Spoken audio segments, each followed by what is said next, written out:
Wali Kota Banjarmasin beserta Kepala BPBD Banjarmasin, Wan Kadinsos Banjarmasin, melihat kondisi terkini lokasi gempa Petobo, Kecamatan Palu, Sulawesi Tengah, Baisukan Jumat 2 November 2018. Gempa yang berkekuatan 7,4 skala Richter ini menimbulkan fenomena likuifaksi yang merusak tanah Petobo, bahkan tanah yang berubah menjadi lumpur wan kehilangan kekuatan.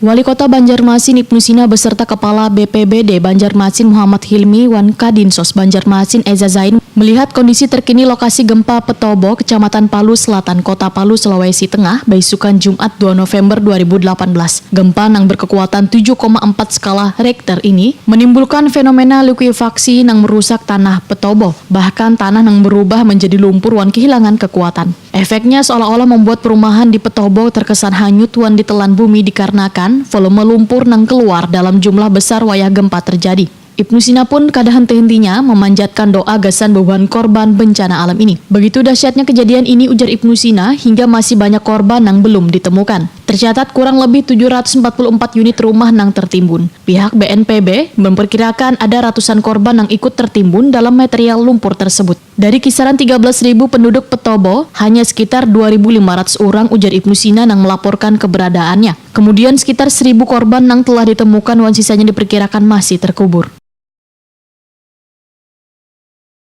Dari sini kita bisa menyaksikan dahsyatnya kejadian itu. Dan ini rata ini baru di bulldozer oleh teman-teman dari TNI.